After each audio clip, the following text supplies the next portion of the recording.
What's up, YouTube? Back with another Sunday night live stream. Actually, I ran a little bit late. Supposed to start at 9, started at 9:19 or 9:18, so I'm sorry about that, guys. But yeah, let's try and get a full hour in of live streaming. I do these live streams once a week every Sunday night, asking you guys if you have any questions.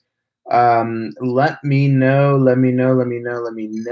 I try to use this time once a week for an hour straight to get closer with my subscribers, my viewers, to see what they're up to.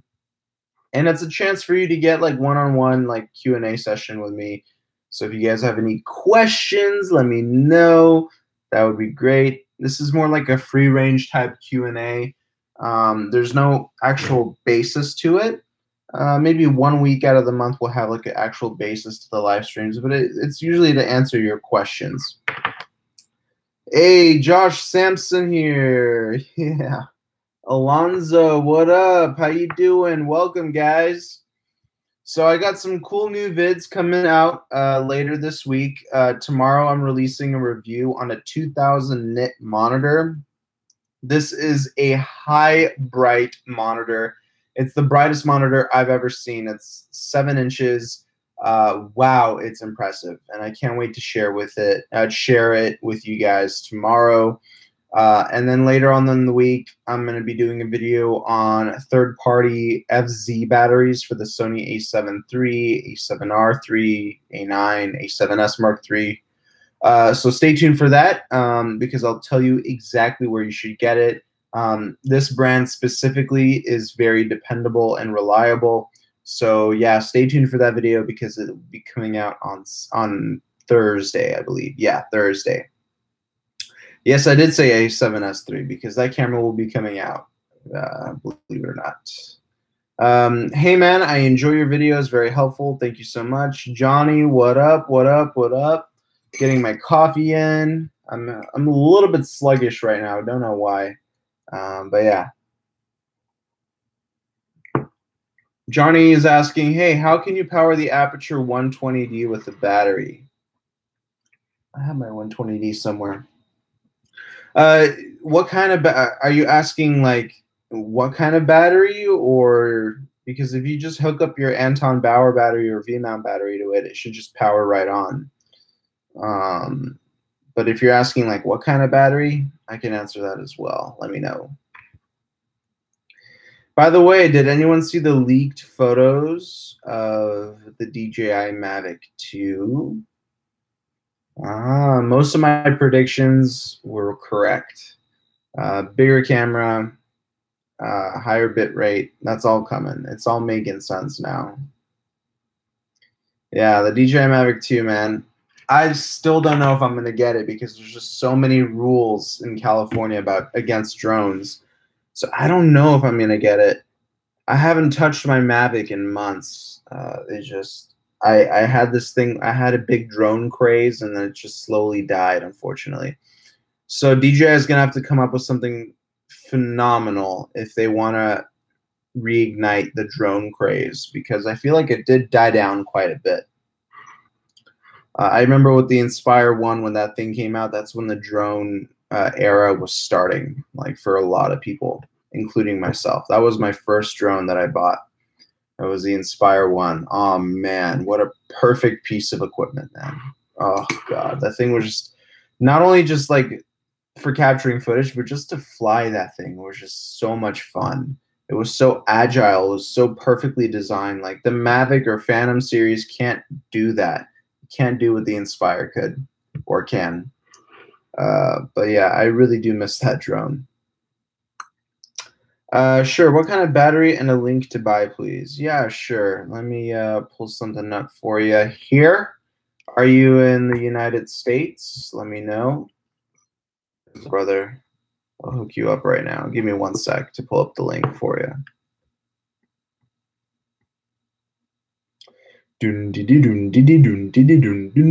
more questions, guys, while I find the link? Hey, man, did you test the a7 III with the on-camera flash? I want to know how the focus works in a dark environment with the MC11 and Canon lenses. I did not test it out, but for those of you who don't know what that is, MC11 is a type of adapter from Canon to E-mount glass. But you said you wanted to use an on-camera flash. You know, that's something that's more of a photography type thing. I'm not really a photographer. I want to get into photography though, but so far from what I've talked, you know, Jason Vong, I'm good friends with him. Every single time I talk to him, he says that the low light performance on the A7 III is just, but that's for video. I didn't ask him about photo. But sorry, I wish I had an answer for you. All right, let me find this battery for you.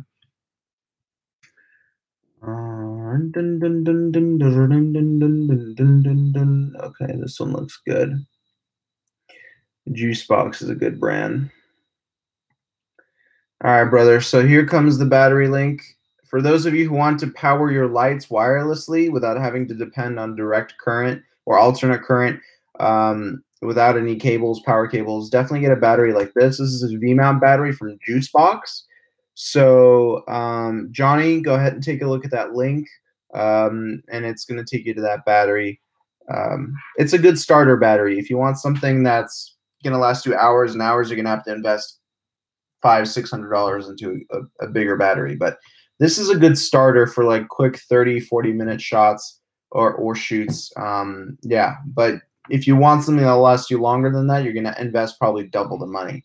But it's a good starter battery.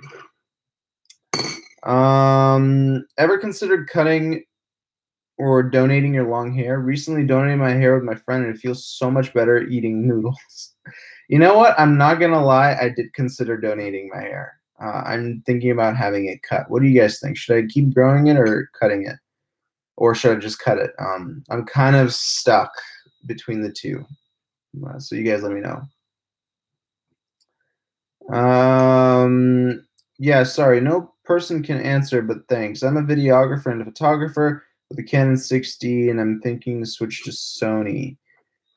Listen, I grew up with the 5D Mark II. That was my that was my camera of choice back in like 2011, 2012. And then Sony started kicking ass in the video department, and I switched over to Sony. So I was kind of in the same shoes as you are. I didn't have the 60, which is a newer full frame camera, but I did have the 5D Mark II, which was like the industry standard for DSLRs back in the day. And I think for the most part, it still is. A lot of people still use the 5D Mark II. But yeah, I made the switch. I think you should too, but do not sell your 60. I regret selling my 5D because Canon does something with their colors. They have the different color science than Sony. Sony is just flat. It's not as, it doesn't give you this vibe that Canon does. I still am a Canon fan. I think that Canon nailed it with their color science. Sony is still, they're still climbing when it comes down to color science. They beat Canon in features for sure, but Canon still has Sony beat when it comes down to color. That's just my overall opinion. But Sony is getting better. I mean, the FS5 Mark II with its new color science, it's getting way better. So Sony is definitely improving, which gives me more confidence in using my cameras from them. So that's why I'm excited for the A7S Mark III, because it's rumored to have the FS5 Mark II's color science. So that's what I'm really, really excited for. Overall, I've loved the picture coming out of my Sony cameras, but I've always had to color correct them in post. With my Canon 5D Mark II, and I don't remember ever color correcting that footage. So it would be nice to have, less color correcting in post with the new color science. It feels different to have a cleaner look, but have to pay more for short hair maintenance. Yeah, I remember that. I remember those days. I like your channel, and I'm waiting for you to review the DJI Ronin S. Yes, I'm waiting for me to review the DJI Ronin S. DJI is out of stock. For crying out loud, how can they be out of stock so soon? The same disaster happened with the Mavic Pro, man, when that thing came out. Overall reviews that I've seen for the Ronin S, not impressed. A lot of people are actually unhappy with the Ronin S, and it just seems like it's not as stable as, let's say, Crane 2. Again, this is what I've read. This is not my opinion. I need to have the gimbal to state my opinion. So yes, stay tuned for that. I mean, I'm on the list to get this thing right in my hands once it's back in stock. If not, I'm going to order it from China, get it from their warehouse because right now it's gone everywhere. I can't find it. But yeah, I'm pretty high up in the queue, so I should be getting it as soon as it's available. So thank you for your interest in that. Yeah. Flavio says, "Oh, thanks. It is other of my doubts: selling or staying with both cameras, or wait a little and see what's coming out for Canon and Sony. Thanks for the answer." Yeah, man, I would stick with the 60. It's a great full frame camera. As I said earlier, I do regret selling my 5D Mark II. I would still have used or had that as like a C or B camera to this day because it was just so good. The Canon's color science is just mwah, beautiful. But when it comes, if you're a video shooter, you do need to switch over to Sony.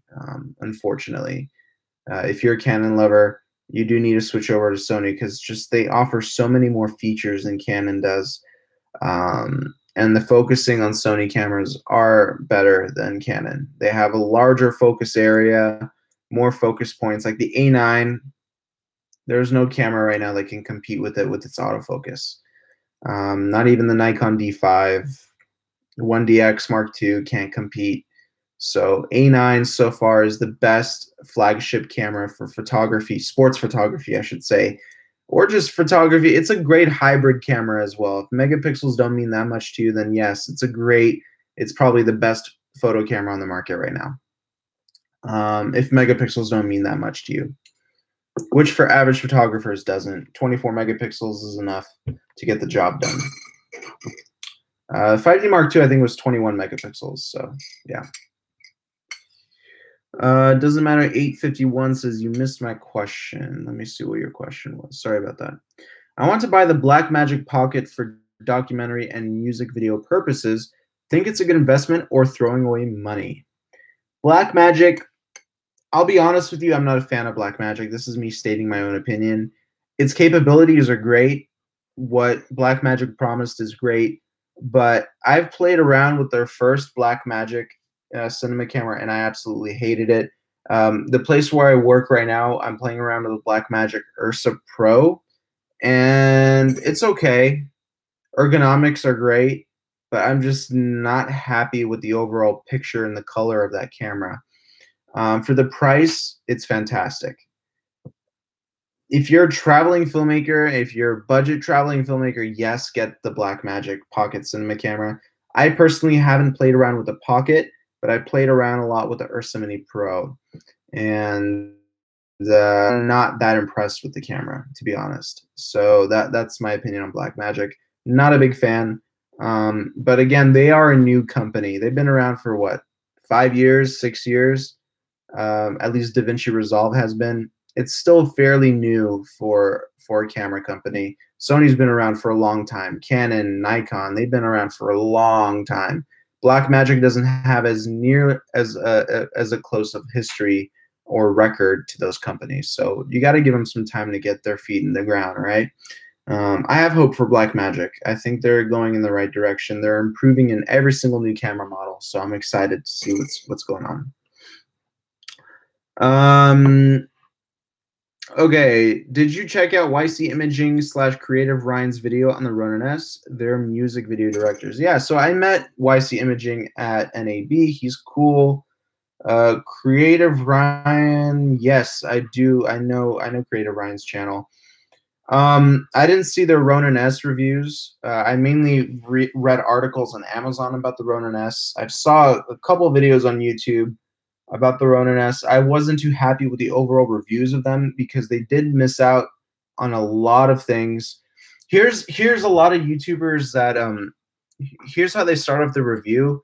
I'm not bashing anybody in particular, but this is kind of a trend I've been seeing, and a lot of excuses for YouTubers is I don't want to go into the exact details because there's a lot of other YouTube videos that state these details. So that's a really big excuse that a lot of people are saying just so they don't have to dive deep. In each of my gimbal review videos, I go deep. I don't care if someone else was talking about it. I'm gonna make my video the one-stop place for all of you guys to watch the review without having to check out any other review. So that's my goal. I want you to stay on my videos for as long as I possibly can have you. I don't want you guys wasting time searching on Google or YouTube over and over again to get more of a detailed outlook on these products. I want you to stay here and watch this video and just leave the video knowing exactly what this product is all about. So when I get the Ronin S, here are the things that I'm going to be talking about. I'm going to be talking about the build quality, what are the materials are made, the ergonomics, what is my ultimate opinion about the 45-degree motor? Is it really that important? I've had a gimbal, the Fossicam FM145, and it also had a slanted motor at a 45-degree angle. I didn't care for it. For me, it wasn't a big deal. I think people are just complaining a lot. Again, I'm not bashing anybody, but people are just complaining a lot that the motor is blocking the LCD screen. I personally don't think it really mattered to me. I never missed a shot. I never got a shot like out of frame or whatever because of that roll motor. I was always able to see the LCD viewfinder. But because DJI is so good at their marketing, people are saying like, "Oh wow, this is the only gimbal that had the 45-degree angle on the roll motor," which is not true. Pilot Fly was one of the first adopters of the 45-degree angle motor. No one knows about Pilot Fly. Only very few people know about Pilot Fly. They're a German slash Chinese company, and they make some gimbals as well. And then FM145 from Fossicam, that was also one of the earlier adopters as well. And then we had Film Power. That's another company that made a 45-degree angle as well. But Pilot Fly, I think, was the earliest adapter of that design. So yeah, DJI was not the inventor of this sort of gimbal. It's already been done before, but because they've had such a massive following because of their drone technology, people are thinking that DJI is the only company that came out with this 45-degree roll motor. So yeah, when I get the DJI Ronin S, talk about some of DJI's history, where they came from. You know, I want to get in depth. I want you guys to understand what's going on. And I'm going to be comparing it to the biggest competitor on the market to that gimbal, and that is the Zhiyun Crane 2 from Zhiyun Tech. DJI and Zhiyun have a very long history in the gimbal market, so it'll be fun to compare those two gimbals. Next question. Canon will release a full frame mirrorless camera this year. Yes, they will, and I'm a little bit scared because I invested too much money in Sony already. But I'm already dedicated to Sony. That's it. I have a commitment with them, so I don't think I'll be leaving Sony. I mean, my most recent purchase from them was that G Master 70-200, and that stuff is not cheap. That lens was not cheap. And I just don't want to go through the process of reselling it and then going back to Canon, and then Sony will come out with something even better, and then switching back to Sony is too much of a headache. But yeah, maybe I'll get it too. Maybe I'll get the Canon camera too and just do a comparison video between that and maybe the A7S Mark III. Who knows? Flavie says, do you shoot with S-Log? And if you do, how your PC works with a 4K video? How does your PC work with a 4K video? So yeah, sometimes I do shoot an S-Log by using Picture Profile 7 on the A7S Mark I. But my A9 shoots 4K, and I use that as my main camera. And I use a MacBook Pro, and it handles 4K footage like butter. But don't forget, the 4K footage coming out of the A9 or any other of the DSLR, SLR cameras, it's compressed. So it's not real 4K. If we're talking about like a Red Dragon, you're getting raw 4K out of that thing, yes, I'm pretty sure my MacBook would struggle. But when we're talking about like SLRs, DSLRs, that type of 4K, it's 4K, but it's not true 4K. It's heavily compressed 4K footage. So keep that in mind. Hello, Josh. Greetings. What's up, Pero? I'm stuttering today. Oh God, I hate it when I stutter. Yeah. Doesn't matter 851. I'm happy to answer your question, bro. Um, Shanjdan G says Pilotfly is the shit. Seen some awesome gimbal work from that. Yeah, I mean, I saw this one promo for Pilotfly and I was pretty impressed with it. Um, yeah, I mean, it's cool. It's cool. I've never tried a Pilotfly, so I don't know, but yeah. Fayutech A1000 has a 45-degree slant as well. Yes, it does. But then again, Fayutech was not the earliest adopter of that type of design. Coop Design says, if you had to start over with no clients, what would your strategy be? It would be the same exact thing that I've already done, and that was do a lot of free gigs. People don't understand, like, doing stuff for free gets you paid in the long run. I've done so many free gigs. You have no idea. That's how I was able to nail a lot of celebrity clients. Like Rebecca Black was one of them. You know, the girl who made that Friday song. I've been working with her for like 3 or 4 months in 2016. Paige Hathaway, Lauren Drain, those are fitness models. Vern Troyer, who recently unfortunately passed away, I worked with him for a year and a half, and he was the mini-me in Austin Powers, and he played some other roles in like Harry Potter and stuff. Like all of these celebrities, I worked for free for like maybe 1 or 2 jobs, and then they liked my work, and I started doing more work for them. Patty Stanger, she was a TV show host of Millionaire Matchmaker. I did a lot of stuff for her as well. Randy Jackson from American Idol, I did a shoot with him as well. Like if you want to look, and Laura Clury, she's really big on Facebook. I do a lot. I still work with her right now. And right now I'm working for Shane Hurlbutt, who is a cinematographer. He's a DP for a lot of big films like Terminator Salvation, We Are Marshall. Yeah, so I have a ton of celebrity clients, guys, and it's all been done through free gigs. It's really that easy. Well, it's not easy literally, but the concept is easy. All you got to do is reach out to these people. Finding their email is a lot easier than you think. You don't have to pay for their email. You just do some research, go to some forums, go to their social media because they usually have their contact info just boom right there on their social media. Contact them through email and just say, this is who I am. This is what I do. This is my work. I don't want to charge you for my first couple jobs with you. Boom. 98% of the time, you're going to get a yes. Okay? The 2% time that you might get rejected is, well, it could be because your work is not that good or they already have somebody working for them. So it's really the concept, guys, of working for free to get these clients. It's not a hard concept. Just keep that in mind, man. If you got to sacrifice your time a little bit and you'll get these clients. Now, I'm lucky. I've been blessed. I'm in Los Angeles. These clients are like, I walk out of the house and they're like riding their bikes on the street. Okay, for those of you who are in like more rural areas, I could see how getting jobs like these would be a little bit more difficult, but the concept remains. Even if they're not celebrities, it doesn't matter. It doesn't mean they don't have money in their pockets. They do. Trust me, they do.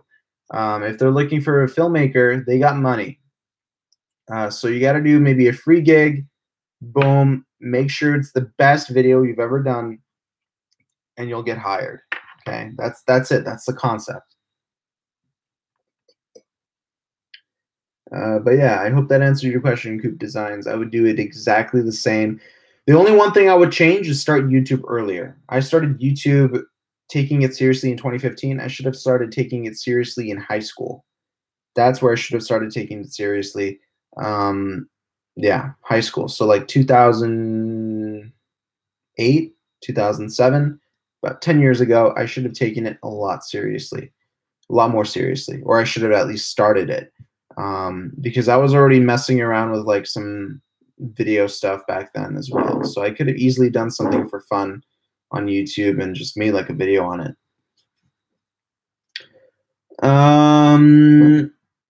Johnny says, I still have to shoot photography for free after 7 years.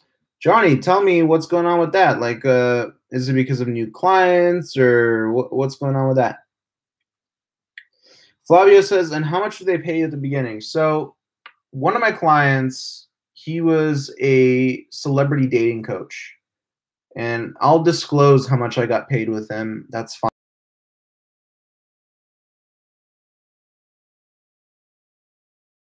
I'll disclose that with you. So I approached him through email and I said, "Hey, this is Josh. My name's Josh. This is some of my work. I saw your videos on the web. I would love to be your videographer." He said, "Yeah, sure. Come down." So we shoot together. Didn't ask for money. And I shot with him for a good maybe 2-3 weeks, maybe like once or twice a week. And he was like, "Josh, I want to have you on board as a part-time, video guy for us." I was like, "Okay, I'm down." He's like, "Let me pay you $500 a month." I was like, "All right, that's fine. I'm still growing. That's fine. $500 a month. It'll pay for gas and it'll pay for some of my credit card bills. That's perfectly fine." I think it was either a month and a half or 2 months after that, he raised it up to 1,000 a month. Now, 1,000 a month can make a serious impact on your income already. That's $12,000 a year. So that was good. And this is just one client, all right? I had other clients at the time. So he raised it up to $1,000 a month. And then I realized after a couple more months of working with him, I was like, I'm kind of being taken advantage of. I'm doing a lot more work than $1,000 worth. So I went up to him again, and this is without him wanting to give me a raise. This is me telling him I need a raise. I went up to him and I was like, "Hey, I want a raise, but if you give me a raise, I'll do better work and I'll do more work." And he bumped it up from 1,000 a month to 2,250 a month. So each bump I got was a significant increase. All right. The first bump was double. The next bump after that was more than double. All right. And then he kept me on payroll for 2,250 a month. And I was working with him for about 2 years. And then we split up. We had differences.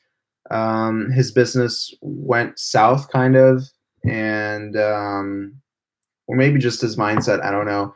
But then I departed away from that. And then I got into YouTube stuff and I started picking up on my YouTube channel.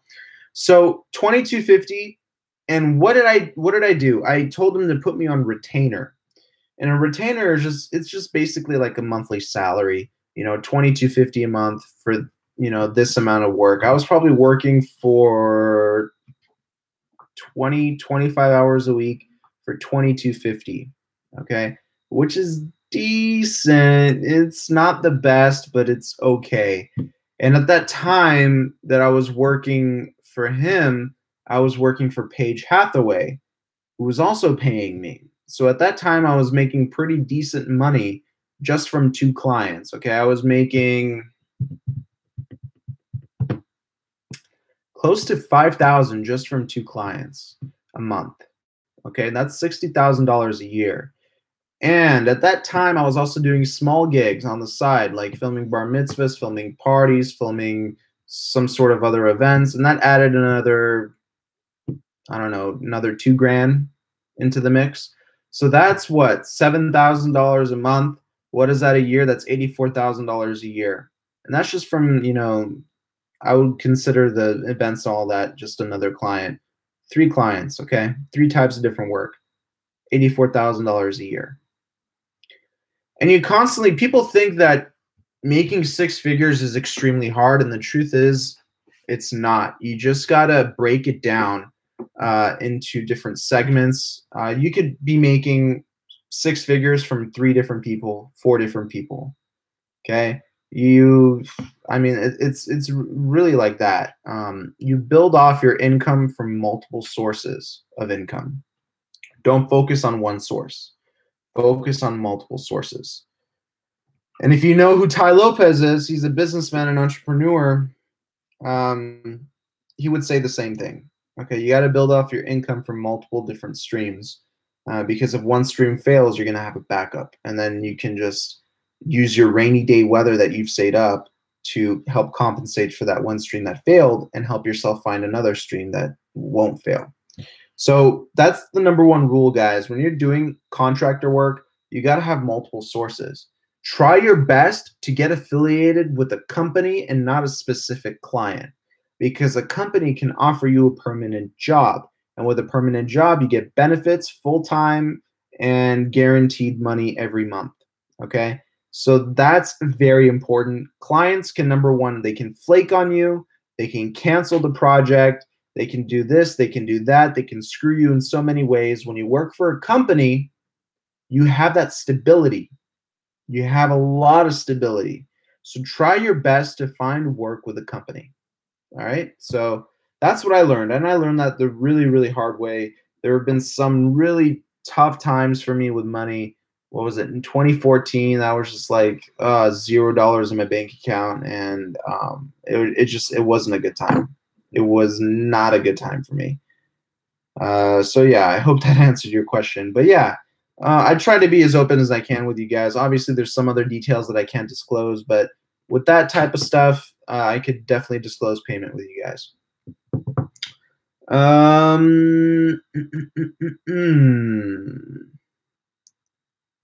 So Flavio, I answered your question. So you only do a few for free at first. Yeah, I only do maybe up to 3 or 4 gigs at most. 4 is already pushing it. If they don't like you by the 3rd gig, then get out of it. Go to another client, because they're just going to try and squeeze more free products, free gigs out of you. Just book it. If they don't like it, book it. So yeah, you'll learn your lesson too, when choosing clients as well. So it's a good life experience. Coop Design says, I have been doing free work for a while now and about to be broke. Yes, been there, done that, brother. Um, Try to approach a company. If the free gig stuff isn't working, try to approach a company that has a more solid foundation for paying you. Okay. Clients are just not as, even with a contract, if you make a client sign a contract, they can still flake on you. There's still ways that they can do it. I have a client right now that I have to ask to pay me. Does that make sense to you? Every week I have to ask this client to pay me. And it's I copy and paste a generic text to let them know, okay, it's time to pay me. I did the job for you, time to pay me. So you're gonna have clients that are just weird. Um, but the good thing is that she has a history of paying me. There hasn't been one gig that I've done that she hasn't paid me. I just have to remind her to pay me, which is a little bit annoying. But yeah, you're going to have to run into clients like that. It's annoying. Okay. So we talked about monies. I think that was a very important, crucial aspect, guys. Again, I'm going to state this again. Do not base your income off of one source. Multiple sources. Use me for example, okay? I have YouTube, I have Amazon affiliates, I have the job that I'm working at currently right now. I'm managing social media for a company. My fourth stream of income is some gigs that I do over the month. Okay, not weddings, events, parties, whatever, fitness shoots. That's my fourth source of income. So I have 4 sources of income, guys. Um, my honest opinion, I think you should have at least 3, at least 2. Let's just say at least 2. If one fails, make sure that the second one does enough to pay the bills. So just keep that in the back of your mind. But 3, you're looking good. 3 is like perfect. And the more sources you get, the better it is, the more stable it is, the more prepared you'll be, and the more money you'll make. So keep that in mind. All right.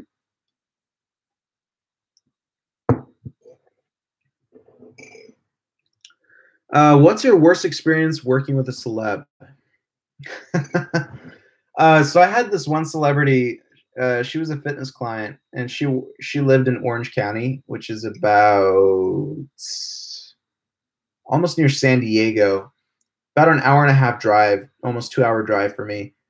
And what she would do almost every week is mid drive, like I would be halfway to her house, she would call me and cancel. So I would have clients call me while I'm on the way to their place and cancel. And the thing is that I was on retainer with her, so I was on a monthly salary, so I couldn't get mad at her. I couldn't, because she, monthly salary. It wasn't just like a one time gig. So it's basically I've had instances with celebrities where they just bail. They bail, but they don't disappear, but they do bail. Personality and egos, I've never had an issue with a celebrity slashing down or slamming down their ego on me. I've dealt with tons of celebrities. I haven't had an issue. Even with Jake Paul and Logan Paul, I've done a What's in the Box challenge with Logan Paul. I shot a video with him. The dude was cool. I mean, he was loud, but he was cool. Jake Paul in 2015, when I did stuff with him, even cooler. They're cool guys. All right. Yeah, I mean, that's all I have to say. Egos never really conflicted. I never got into an argument with a celebrity. It's the people who think they're celebrities that I get into arguments with and want to be celebrities. The truth is, guys, if you want to be celebrity, then you can easily become a celebrity. Just you have YouTube, you have social media, but don't be an ass while you're attempting or while you're growing your following. Just don't have that ego, man. You don't have that ego. So I was pretty happy with all of my celebrity clients. Yes, they did bail, but you can't take it personally. They do that. Celebrities are not the most dependable people, but it happens. It will happen to you if you want to deal with these celebrities or anybody with some sort of following. They're going to bail. So just prepare for that. Next question. Doesn't matter. 851 says, I'm also looking to upgrade my LEDs, something to like Let Go LG kit. Any advice on this? I haven't heard of that, man. Can you send me a link? Johnny says, for charity events, I shoot for free. That's awesome. I'll also give a free headshot for my biggest real estate customers. Awesome. Very cool.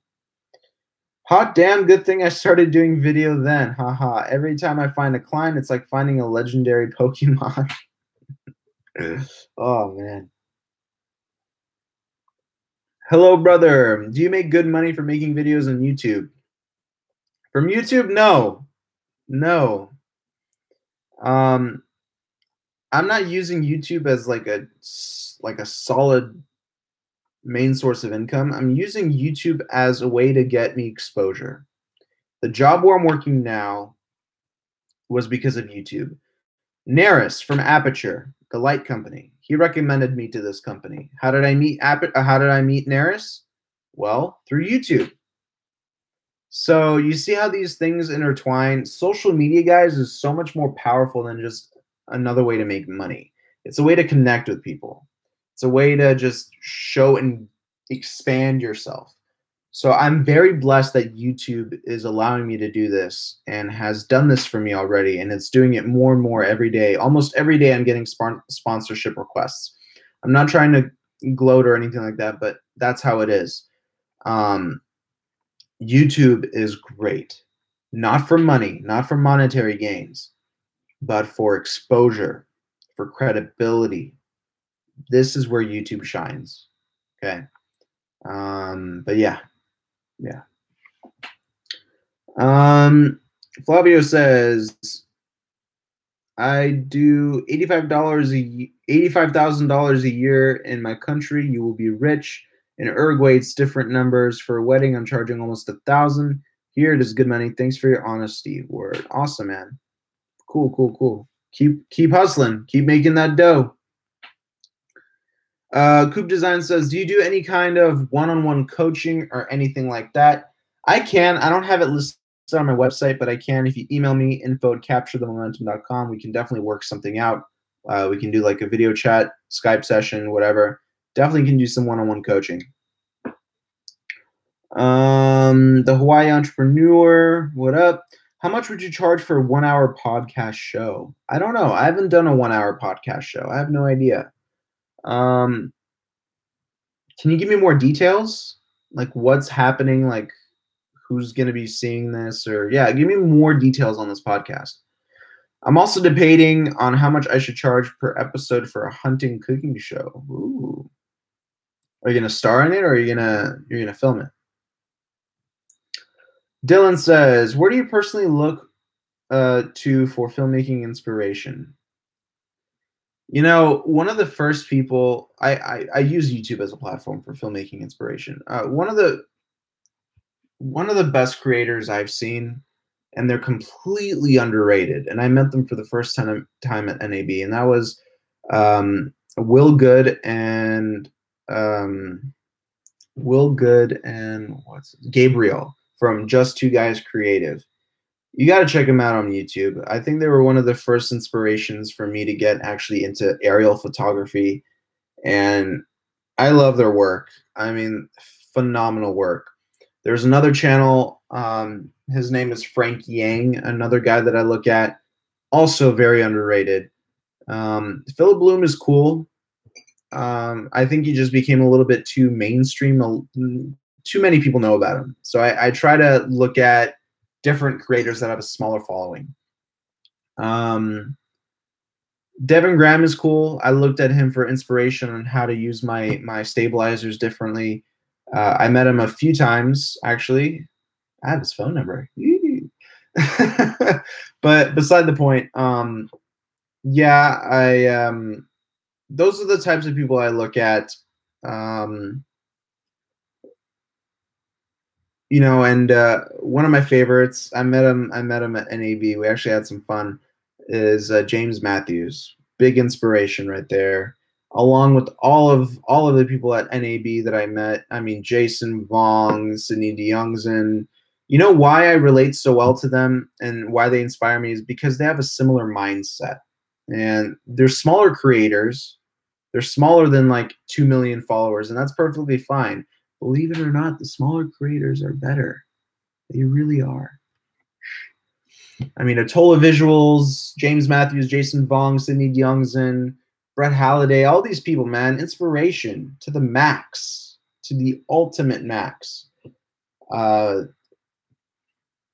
And those are the people who I look at because they're not surreal. Like, they're not in the sky floating. They're grounded. Like, they're tangible people.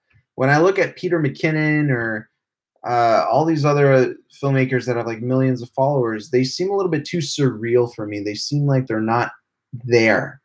But because these other YouTubers have a smaller following and they're a lot more easily accessible, they're tangible. I can actually reach out to them. I can talk to them. I can be next to them and film and learn from them. So that's my idea for inspiration. It's something tangible, something that I can actually be next to.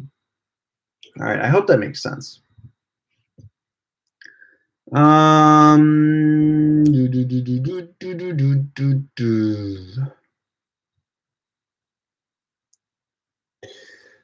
Indra 9110 talking about gears. Are you gonna buy the DJI Mavic 2?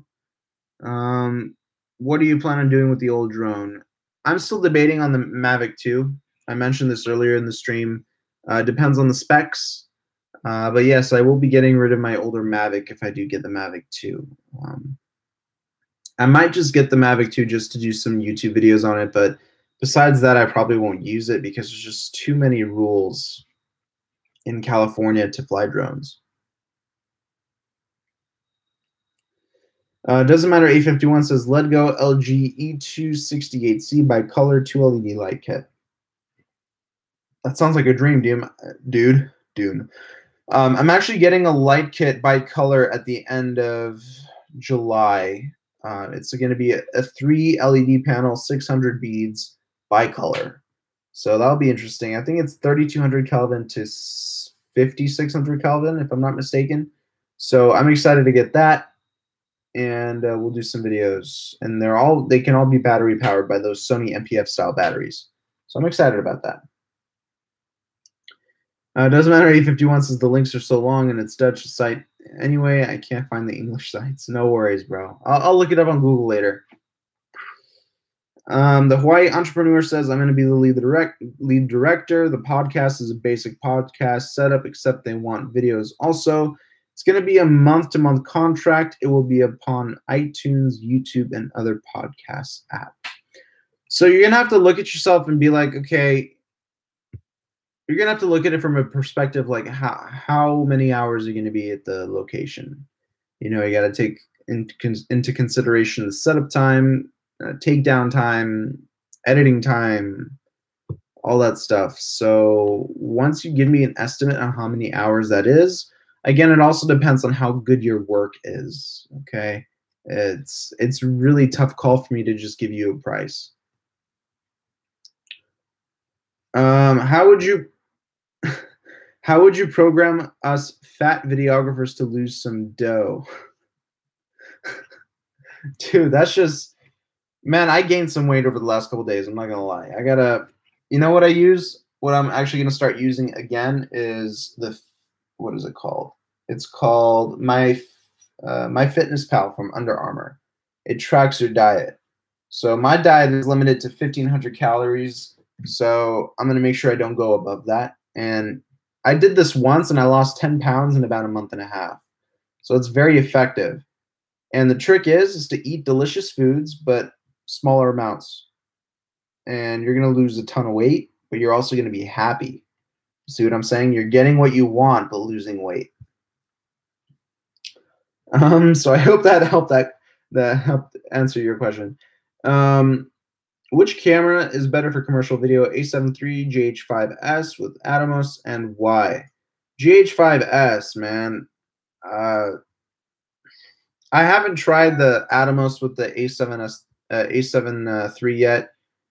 But listen, with the GH5S, man, you're getting such unbelievable depth, color, and overall bit rate and data. If autofocus is not important to you, then yes, the GH5 is the camera.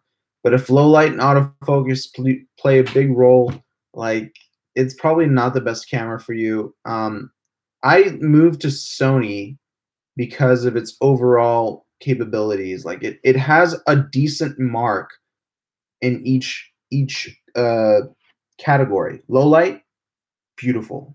Autofocus, beautiful. Color, decent. Portability, fantastic. Lightweight, amazing. Build quality, great. Like, it hit all the marks, at least all of the baseline marks in each category.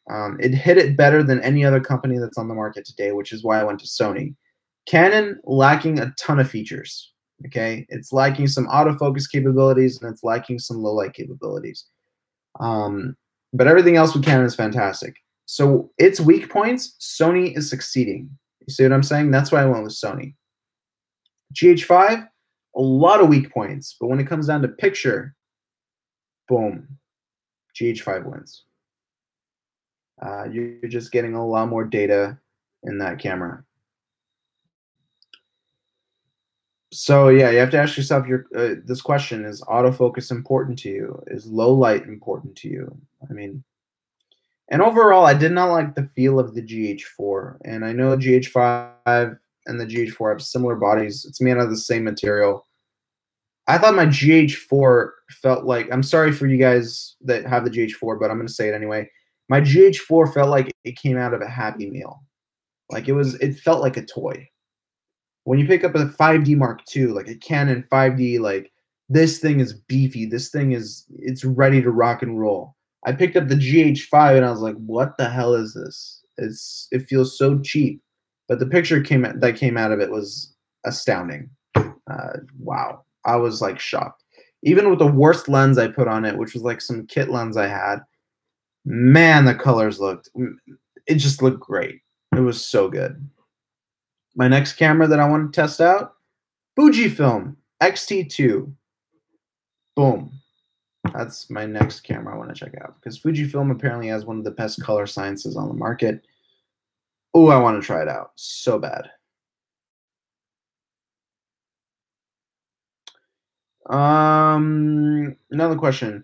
Should also check out Cinematome, Formula Arts. He's the one I was referring to when I talked about the pilot fly. Awesome, dude. Dylan says, awesome. Thanks for the list of people to check out. Definitely need to look for more YouTubers for inspiration. Definitely, bro. Definitely. So Misino, I hope I'm pronouncing your name right. I'm sorry if I'm not. Whoa, I'm late. Well, you're here now. Welcome. Yo, yo, yo. Low light, beautiful. Autofocus, beautiful. Color, decent. Rip sad to hear after two beautifuls. Yeah. Rest in peace or rip. My A6500 feels like a miniature Happy Meal then. Honestly, I felt the A6500, it felt decent. It was very small, but it felt well constructed. Thoughts on networking events?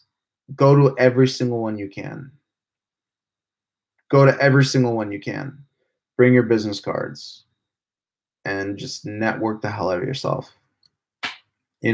Social media hasn't consumed everybody just yet.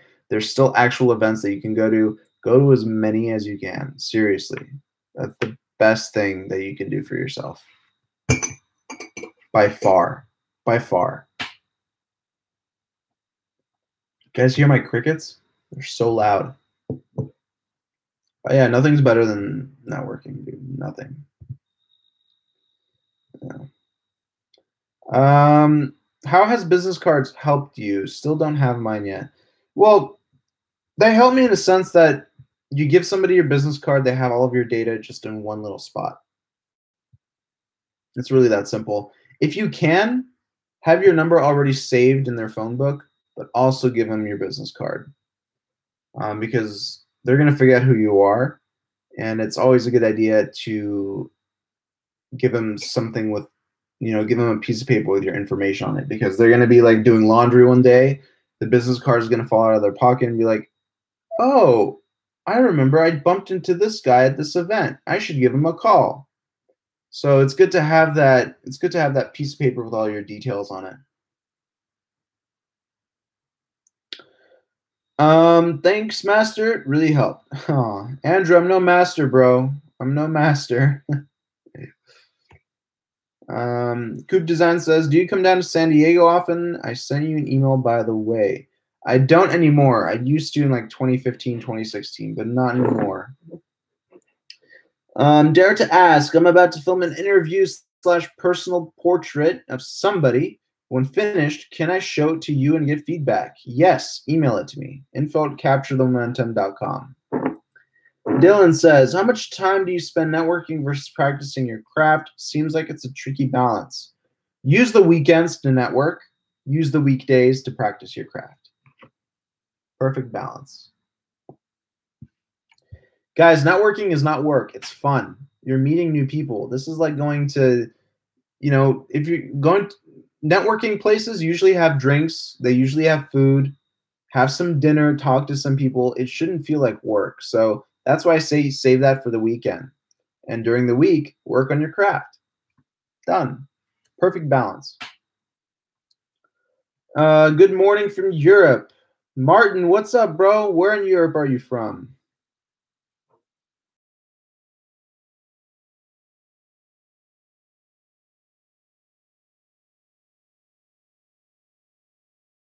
By the way, guys, if this live stream has been helpful to you, please, please, please share this channel with your friends and family. God, I mean, these last 2 months on YouTube have been so detrimental. Like it's been so bad on YouTube these last 2 months, guys. If you're a creator, you probably know this, but I don't know what the hell's been going on, but it's just not been great. It's been very bad on YouTube these last couple of months, especially for me. I don't know why. You know what's funny? I'll tell you guys something between you and me. So YouTube has this one channel called Creator Insider. They have like 60,000 subscribers, and they post some tips every week or so about YouTube and what's going on with YouTube. And there was one video that they made that really pissed me off. They were pretending like everything was okay with YouTube and like, oh, they fixed this, they fixed that. I made a comment on their video that got a lot of likes, and it was, when is YouTube going to fix the notifications? When are they going to fix the subscription list? And I put a ton of question marks there. And ever since I posted that comment, my channel stats have been nosediving to the ground. So I don't know what this is. I don't know if I'm starting a conspiracy now, but I feel like that comment had something to do with my stats, because as soon as I clicked on comment or save or whatever, my stats just. So I don't know. I don't know if YouTube is just screwing with me or what's going on, but you know, it kind of sucks. It kind of sucks. So I'm gonna watch my temper for the next video. I'm not gonna comment. But that video, that one video that they made, I don't even remember which one it was. It's something stupid. They pretended like everything was fine with YouTube, and it just triggered me. I just got so mad at those people, and I had to write that comment. And it wasn't even that bad of a comment. It was just like, okay, when is YouTube gonna fix this? When is YouTube gonna fix that? So I just, oh man, I hope that didn't affect my channel in any way. I really hope it didn't. Martin's from Czech Republic. Awesome, man. Andrew, thank you for the share, brother. What version of the ZY Play app do you have? I have the latest version. All right, man. I didn't get your email. Went way too fast, and yes, your channel and stream are super helpful. You're my video guru, man. Thank you, brother. Let me give you my email. Info. I'm gonna type it in the description, in the comments. Vote capture the momentum.com. That should do it.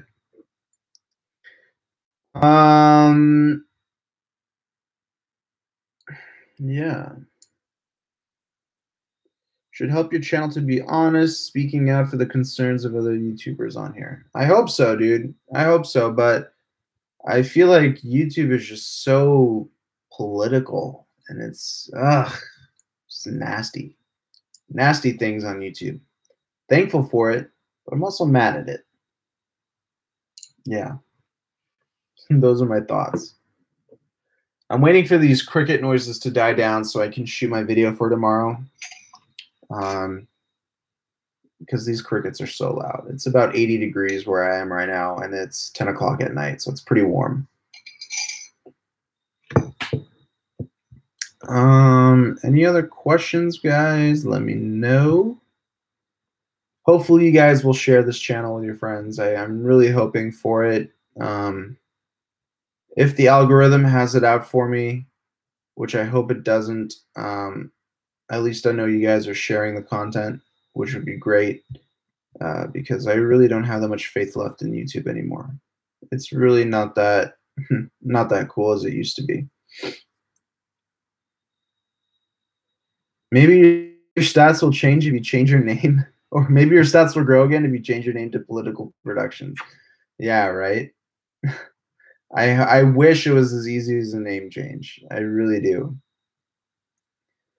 Still expecting to see an electronic gimbal improvement in the next couple months.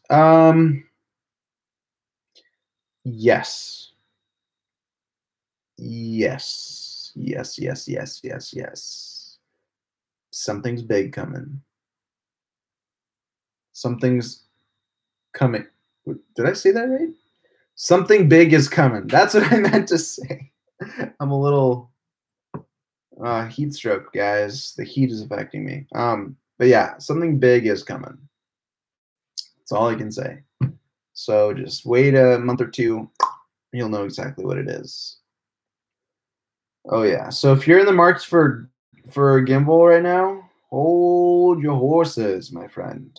Be patient. Or if you want to buy something, buy like a Crane Plus or Crane V2. Hold off on spending a ton of money just yet, or buy the Crane 2, whatever. But don't spend more money than you need. Buy a temporary gimbal for right now. Obviously, I'm going to recommend the Tech series gimbals because I'm a big fan of them, and I love every gimbal that they make. But um, something big will be coming. Okay, just you didn't hear from me.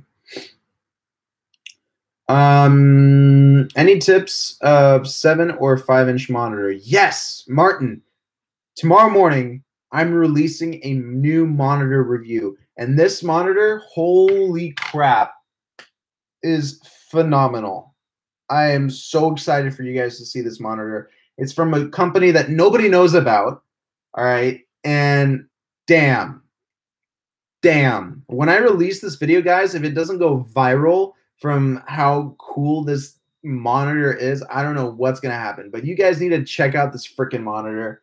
I have it packed away right now, but it's a 7-inch monitor, 2000 nits of brightness. You guys don't understand how bright that is. That means you don't need a sun hood anymore. You can go out in the sunniest part of where you are in the sunniest time, and you will see clear picture without the need of a sun hood. That's because of that 2000 nit brightness.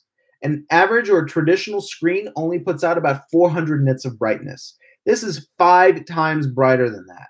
And trust me, it's a big deal. And the company that I got this monitor from, they're working on a 3000 nit brightness screen. Okay? It's insane. It's insane. That's a 50% increase.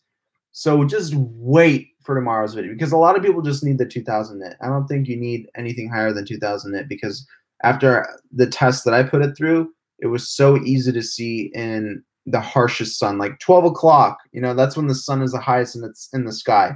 That's when everything is just like being blasted by UV and the sun's rays. I was still able to see the monitor clearly. And it's summer here in Los Angeles, in America. So it's very hot and there's no clouds. So just wait for that review, guys. You're going to love this monitor. Oh, man, I can't wait for you guys to see it. It's nothing like anything I've seen. Seriously.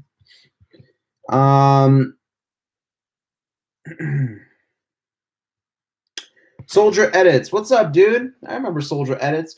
What do you do when you're stripped for ideas? I just go out in public, man, and I bring a little journal with me, or I bring my phone where I have all my notes for video ideas. And whatever I see that can be like, oh, that hasn't been shown yet, I write it down. I just go out. You stay home when you have like that writer's block. You're going to continue having that writer's block. So just get out and do something new, and that will spark new ideas. Another thing to do is go on YouTube, search for something that you want to learn, and watch a video on that and see if you can recreate that video but make it better. All right, and then put it on your channel. That's another good strategy, guys. If you're a YouTuber and you're looking for content, go see what's online right now. Go see what's trending. Make your own version of the content that's already on there, but make it better, make it different. And that's a great way to actually spark even more ideas. So do that. I mean, I have on my phone, I can show you a list of 100 ideas already that are backlogged. I have so much content I got to shoot. And these new products are just coming in for review, so sometimes I don't even have time to like write new ideas down because I have 2 products that I have to review for this week that are coming out. I have a new unicycle coming in at the end of July. I'm so excited, guys. I did a unicycle review, electric unicycle. Even though it's not like camera or lens related or whatever, it still can just help you out in just basic life, believe it or not. And I'm excited to get this new unicycle. It's more fun than a car. I know it sounds silly now, but once you get one, you'll understand. What's the price of the monitor? I will release that tomorrow. I don't want to spoil anything else. For the price, it's freaking worth it. I mean, damn. Hi brother, what's up, Richu? Hello, it's Jillian. What's up, Jillian? Is there a 5-inch equivalent to this monitor that you're in love with? No, there isn't. No, there isn't. And there's a reason behind it. There is definitely a reason. It's not a type of monitor you would use on a gimbal. It's not. This company does make 5-inch monitors, but it's not as bright. And to produce a very bright screen takes a lot of hardware. And that's why I think it's a 7-inch and not a 5-inch, because they needed to fit more circuitry, heat sinks, or whatever inside. But I'm going to show you why in tomorrow's video. So make sure you are subscribed with the notifications turned on. While shooting a wedding or event, there are chances for focus fluctuations. So according to you, which is the best way to focus, automatic or manual? If it is automatic or manual, some tips too. So it depends on the shot. For example, if it's a telephoto shot, I always shoot in manual, because there are certain, like when I use my 70 to 200, I most of the time shoot in manual focus when I'm zoomed all the way in. When I'm at a wider shot, it's a lot easier to capture focus, so I just let autofocus do its thing. With a telephoto, because there's so many details on a specific shot when you're up close to it, so many things can be out of focus and in focus, so it can be tough for your camera to pick up what you want to be in focus or not. So it's always great to have that manual control when you're zoomed in. For a wide shot, it's a lot easier for a camera to stay in focus, especially when you have your focus area set to wide or center. It knows what to focus on. It's wide, you know, it's a lot easier, especially when you're stopped down in aperture. If you're shooting like with an f4 lens, it's easier to judge focus. Like the camera will do a better job automatically. If you're shooting at an f8, f11, I mean, your shots are going to be pretty sharp regardless of, yeah, they're going to be pretty sharp overall. So my take on that is, if you're shooting very like uptight close-up shots, stick to manual. If you're doing wide shots, definitely definitely stick to autofocus. If you're doing tracking shots, autofocus. And again, this all has to deal with the hardware that's in your camera and your lens. Like my A9, for example, that thing has a hell of a lot of autofocus points. So whenever I'm doing a tracking shot, I just rely on the autofocus, and it's been very accurate this whole time. So no complaints there. Your favorite f-stop for any lens? I think f4 is pretty damn good. For my G Master though, my 70 to 200, f2.8 is mwah, beautiful. But overall, I think f4 is a great f-stop number to be at. F8 is another favorite of mine, but between that range, f4 and f8, very good range to be at. Are you a gamer? Not anymore. I used to play Call of Duty all the time. I'm using a Sony a7 III and a 1.8 Zeiss lens. Nice, man. That's sick. That's sick. All right, guys. So we reached the end of our live stream. We are going on for over an hour and 8 minutes to be exact. If you did find this video or live stream to be helpful, I would definitely appreciate a share and a like for this channel and this video. Let's get these stats back up, because they've been falling drastically these last couple months. Don't know what's going on, but I would love to get you guys,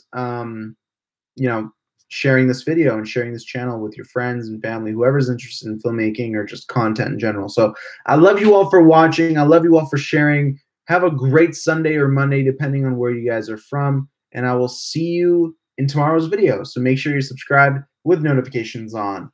Peace. Thank you guys so much for watching. I love you all.